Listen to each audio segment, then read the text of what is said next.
change because About it. Oh, Jace, we should get you on more often to talk about old war stories, and we probably don't have time to do it all, and I'm sure there's plenty more. But there's also some big contemporary stories and current stories that are breaking, revolving around your footy club, and probably none bigger yesterday than the confirmation that Clayton Oliver wants to play for you. This was a swift swoop, I guess. You know, in the space of 6 or 7 days, it went from Clayton Oliver being a Melbourne footballer to wanting to be a Giants player. From your perspective, how did it play out, and how satisfying is it that he wants to be wearing your Guernsey next year? Yeah, firstly, Tom, it's really satisfying for us in the footy club that Clayton wants to play with us, obviously, next year and beyond. Obviously, now we'll get to work with Tim Lamb and Melbourne around what a trade would look like. But, you know, I just think it shows just, I suppose, clubs now and how agile and nimble you have to be in this period, because obviously there's plenty of players you like, but there's a lot you're just are never going to get near. And obviously a meeting occurred last Thursday, which was called for Clayton and Nick Geesh and his manager to go into Melbourne. And what transpired there, the goalposts changed completely. So I think there was a few phone calls made from a few clubs, but we obviously got on the front foot there too. And we're just unbelievably fortunate in one facet that Clayton, for whatever reason, 3 days before, had decided to come to Sydney for a week.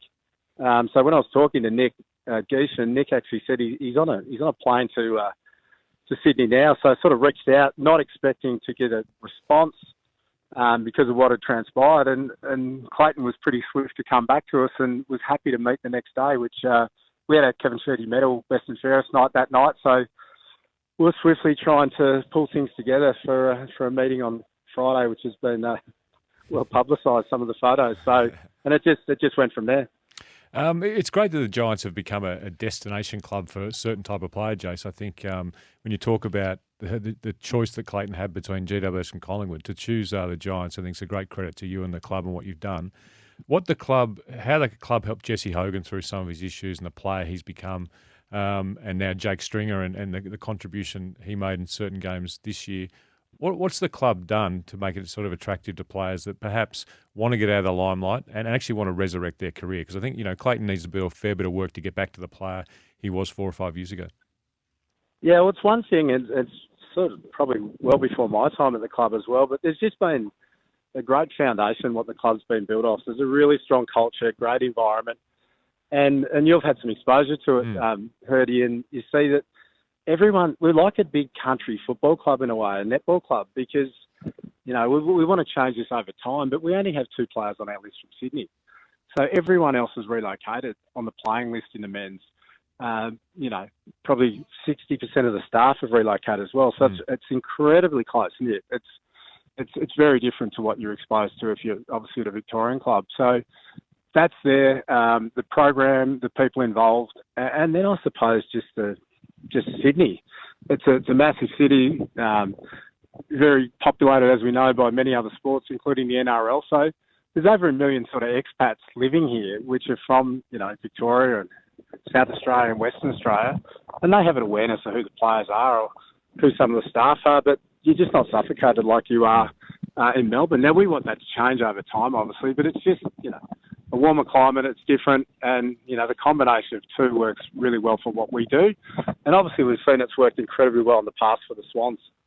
And have the coaching staff sat down with Clayton and talked about his role and what he needs to do to get back to the player he was? And have the discussions gone that far? More preliminary with Adam Kingsley last Friday and a catch-up when Clayton was out at the club for a fair while, doing a medical and some training and having a tour around on Tuesday. So that, once you present what it could look like, and obviously then you get sign-off that he actually wants to come and now we need to facilitate a deal, they'll progress. But there's obviously, we feel like our game's in pretty good shape, but we just haven't saluted in the last couple of final series. It's been close, so we're not quite there yet. And there's some things in around. There's a couple of, that's a strong midfield, but how do we get some more depth through there? And obviously you think of Callahan and Green in there, but there's some components within all that statistically we just haven't been great compared to some other sides that are right at the pointy end around there. And we think Clayton will really be able to add and address some of those areas that have been a little bit concerning for us. Yeah, I think King has been on record as saying you want depth, experienced depth, don't you? You want some experienced players because you've got high-end talent, really your top players, and then you've got young talent, but in between there, you need to get that depth across the park. Yeah.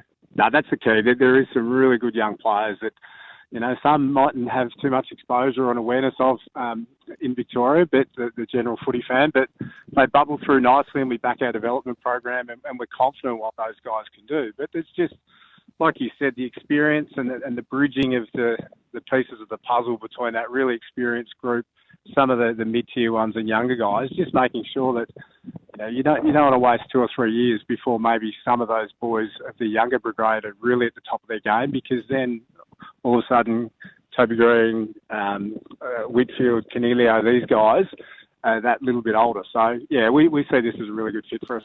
Do you expect it to be a late pick that can get it done, depending on how much salary you end up paying, Jace? Yeah, it's hard to tell. Like, Tim and I will sit down today and have our first discussions around it, so you're not really going to speculate on what it could look like. Still, a fair bit of water to go under the bridge there. In your experience, though, it does lessen the trade value of a player when the club essentially tells them to have a look, though, doesn't it? Like, you've been part of many I've been trades. on the other side. Yeah, I've been on the other side of one of them, and it's I don't want to say too much, but yeah, in Melbourne, or Tim's situation at Melbourne this time, I've sat in that same position at the Bulldogs, ironically with Jake Stringer with a year to go, and at a meeting that transpired that ended up, it was really a salvage rescue mission to try get a couple of half decent picks out of the Bombers in the end, but it was.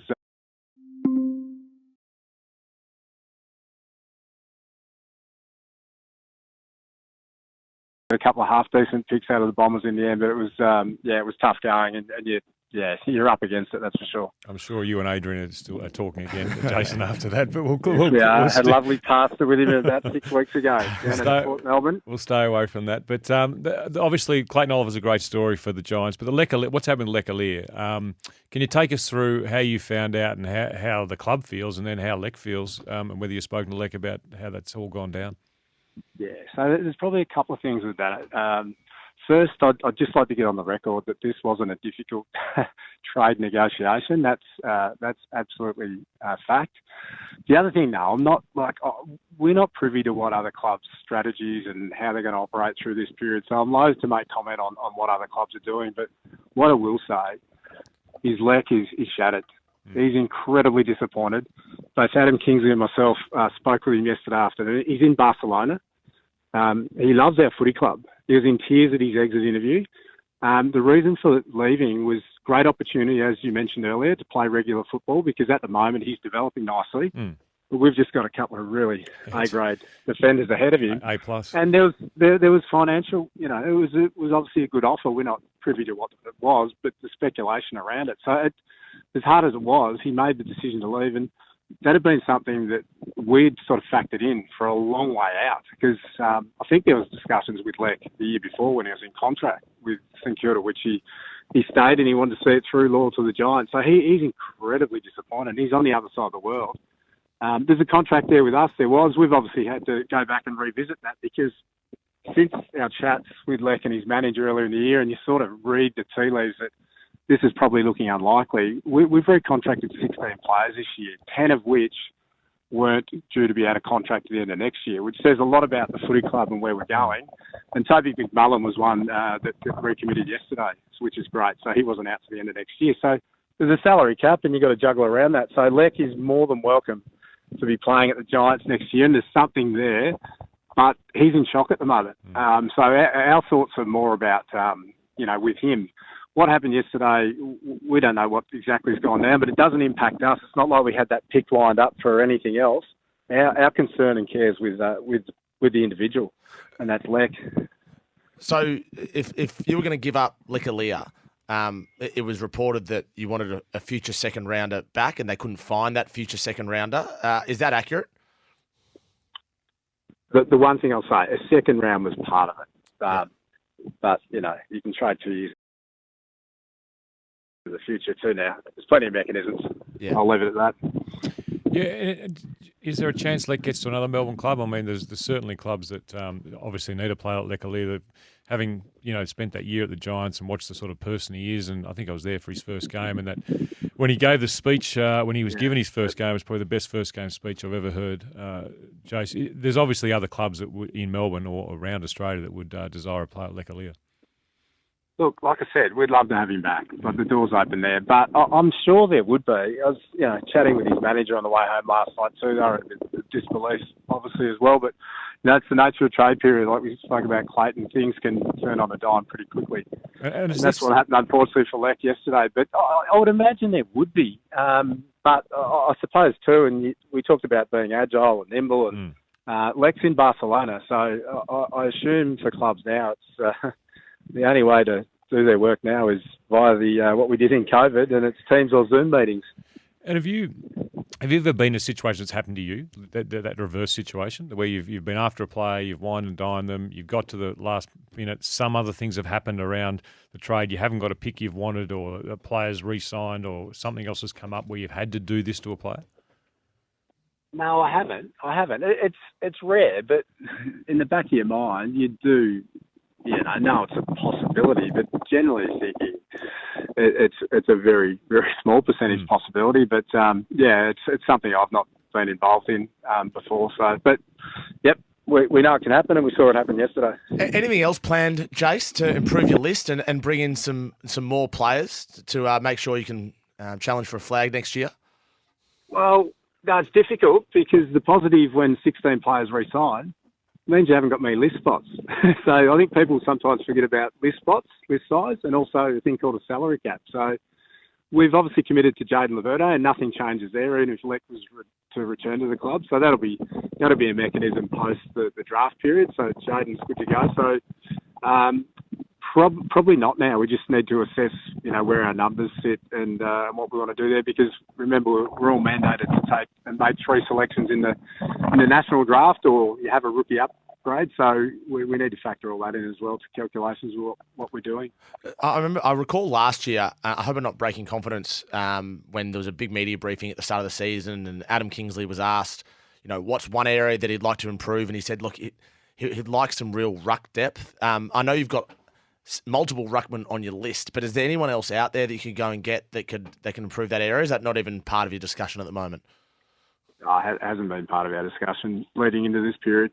It's a really interesting space, the ruck space, and the merry-go-round that occurs. And obviously, maybe things do change with now that there's 5 on the interchange and things like that. It'll be really interesting to see, and I think it'll be a little bit of trial and error how clubs do approach that in the early part of the season, whether it's the extra tall or whether it's another runner, because you've also got to factor in that, the rotations are still capped at 75. So it's not like they've increased. So, it'll be a bit of a watch space, I think, in that area, how clubs go about that.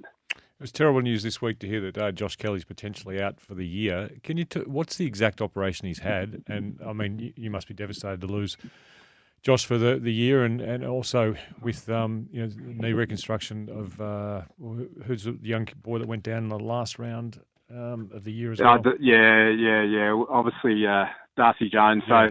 So a couple of things there. So Josh, we've known about this being likely from probably 2/3 of the way through the season. We're starting to have these discussions, and Josh needed to be managed a bit. So it's full credit to Josh what he did coming on as a sub in the elimination finals. Quite incredible. But with that, so it'll be a hip resurfacing. He hasn't had the surgery yet. He's just been weighing up, gathering a lot of information.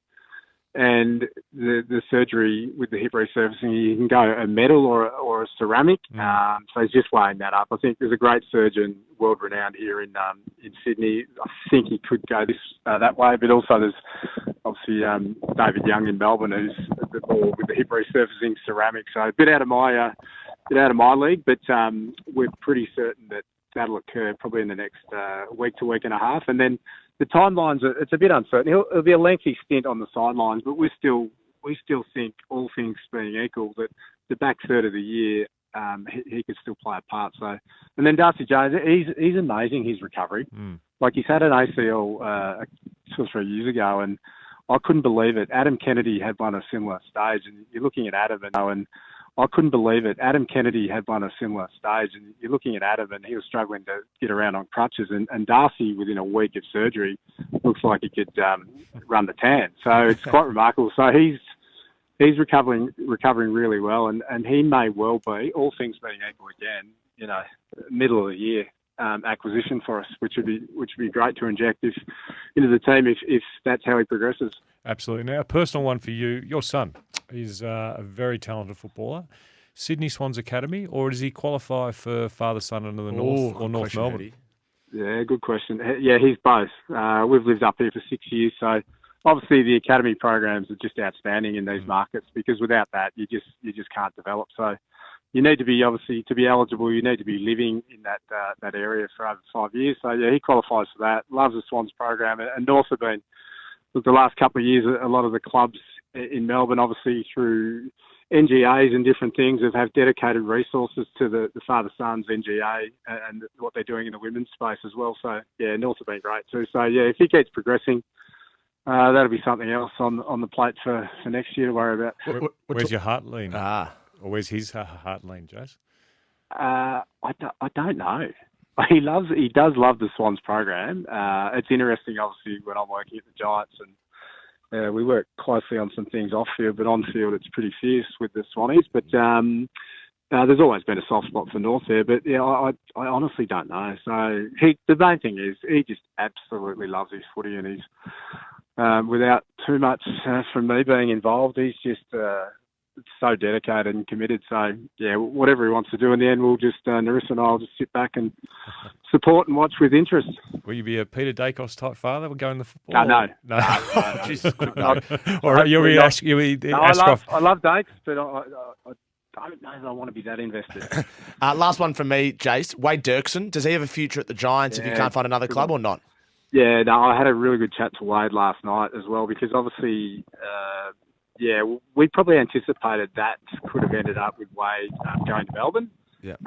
That for whatever reason that won't occur now, and he had some toe surgery at the end of the year, so we're just monitoring that. But once again, the discussion with Wade last night was a really good one. He's a great young man, and he's back with family in Darwin. It'll just be now for us. We're just going to have to just sit through this period and just wait and see, because it comes back to what I mentioned before around list size, both on primary and rookie lists. So most likely we'll just need to assess him in a mix of what players we're looking at through the back end of the draft and the rookie. So, but I'm sure if something like I said to Wade last night doesn't eventuate with us, maybe another club, not this trade period, but there's mechanisms beyond the trade period that I think he would find a home if it wasn't with us. Jace, appreciate your time. You've been busy. Well done with Clayton Oliver, and we'll see what comes next. But thanks so much for joining us. Thanks, Jason. Thanks, guys. Enjoy your morning. Jason McCartney, former opponent of James Hird, but more